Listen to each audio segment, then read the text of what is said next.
ድንዝዝ ያልክነን ድንጋይ ነህ። በቃ ምንም አይገባህም ነገራቶች። ስሜትም ያለህ አይመስለኝም። እያስፈቅርሽ እየሰደብሽ ነው ያለሽ። ፍቅር እንግዲህ የራሷን በቀል ልትበቀል የመጣች ነው የሚመስለው አነጋገሯ ማለት ነው። ምክንያቱም የድሮውን ሰላም ጤና ይስጥልኝ የሚሉ የተከበራችሁ ቤተሰቦች እንዴት ናችሁ? ነው ያለው። እግዚአብሔር ይመስገን ቤተሰብ ማለት ነው። እንግዲህ ትላንትና አይተናል። ፍቅር እኔና ሩታ አውቀን ነው አንተን ልንበቀልክ ነው። ምክንያቱም እኔና ሩታ ተነጋግረንበት አስበን ዶቆሰን ነው የመጣ ነው። ስለዚህ ሄርሜላን ከክልል ውጪ አስደርገን አንተ ከሩታ ጋር እንድትሆን ነው በግድ እስር ቤት ማስገባት በሉት። ገባችሁ አይደለ? ስለዚህ ተበልተሃል አብርሽ ብለው ነበርና እንግዲህ ዛሬ ላይ ደግሞ ፍቅር ስትመጣ ምን ብላን የመጣችው? የዛሬ 4 ዓመት 5 ዓመት ምክንያቱም በልጅነት እድሜን በልተሃል፣ ስታስጨንቀኝ ስታስቸግረኝ ነው ጥዬክ የወጣሁት። አንተ ያላደረከኝ ነገር የለም፣ አይገባህም፣ አንተ ደነዝ ነህ። እንግዲህ ስድቡም አልቀረም፣ በፍቃድ ነው የምትሰድብኝ ወይ እስከሚል ድረስ አብርሽ ማለት ነው። እና ቤተሰብ በጣም ያሳዝናል። አንዳንድ ጊዜ በቀል እንደዚህ ስናየው በጣም ቀላል ይመስላል እንጂ ሚዲያ ላይ የምናያቸው ነገሮች በጣም ከባድ ናቸው፣ አስከፊ ናቸው ምናምን ነገር እና እኔ የምታሳዝነኝ ሄርሚ ናት። ሄርሚ እንግዲህ ያው አብርሽ እንግዲህ በዚህን ሰዓት አሁን ባለበት ሁኔታ ፍቅር ከአብርሽ ከሩታ ጋር እንድትሆን ታድርግ እንጂ እንዲሆን ታድርግ እንጂ አሁን ሩታ ከክልል ውጪ ናት።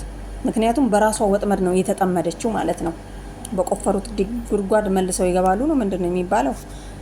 እና አብርሽ ሩታ እንደገባች ነው የሚቆጠረው። ምክንያቱም ሩታ በግድ አብርሽን እያስገደደችው ስለሆነ ከሄርሜላ ጋር ልሆን ሲል አትሆንም እያለች ስለሆነ፣ ስለዚህ ፍቅር አሁንም ለሩታ አግዛ ሳይሆን ፍቅር ከዚህ ከ4 ዓመት በፊት አብረው ስለሆኑ ከሩታ በፊት ስለሆኑ እንግዲህ አብርሽ እንደሚለው ከሆነ ሚዲያውን ራሱ አያውቁትም ነበረ። እኔ ነኝ ያስተማርኳቸው ሩታንም ሄርሚንም ፍቅርንም። ስለዚህ ዛሬ ደግሞ መልሰው እኔን ይወቅሱኛል ብለሃልና አብርሽ ማለት ነው። አንድ ነገር ጥሩ ነገር ስትሰራ በጥሩ ነገርህ ነው እንጂ ጥሩ ነገር አደረገልኝ አብርሽ እና የእሱን ነገር ልደብቀው የሚባል ነገር ያለ ነገር የለም። ገባ? መጥፎ ስትሰራ መጥፎ፣ ጥሩ ነገር ስትሰራ ጥሩ ነው። ጥሩ ነገር አድርገሃል።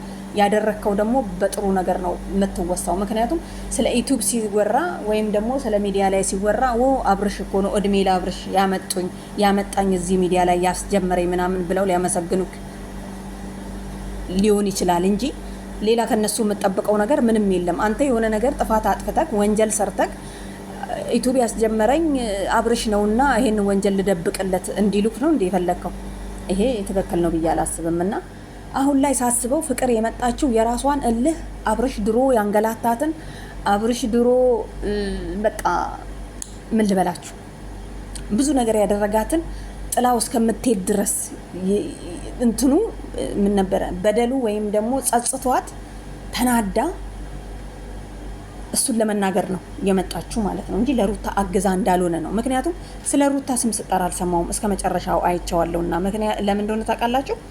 ሩታ ተጠምዳለች። አሁን አብርሽ ከፍቅር ጋርም አይሁን ከሄርሜላ ጋርም አይሁን ከሩታ ጋር ቢሆን ራሱ ይሄ ፍቅር ነው ብላችሁ ወይም ደግሞ በደስታ ይኖራሉ ብላችሁ ማሰቡ ይከብዳል አይደል?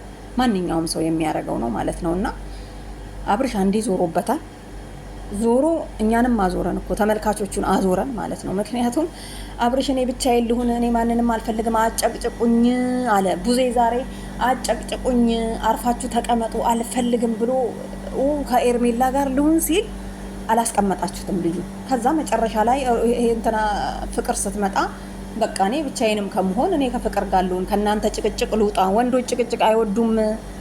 ወንዶች ብዙ እንትናን አህመድ ተሾመን አይታችሁ ከሆነ ፌስቡክ ላይ ኢቢኤስ ላይ ሴፉ ጋር ቀርቦ ወንድ ልጅ ክብር ይፈልጋል፣ የፈለገ ኪሱ ቢሞላ ከቤት ውስጥ ነፃነት ከሌለው ቤት ውስጥ ፏ ብሎ በቃ ማለት ደረቱን ነፍቶ ሲወጣ የውጭ ሰውን መንገድ ላይ ያከብረዋል።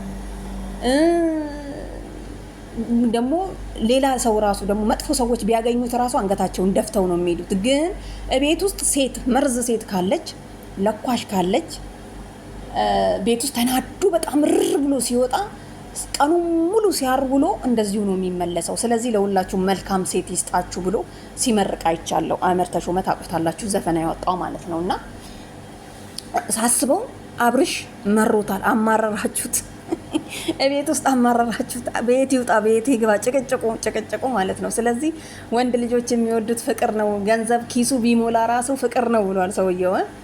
ስለዚህ ቤተሰብ ምንድን ነው የምታስቡት እናንተ? ለማንኛውም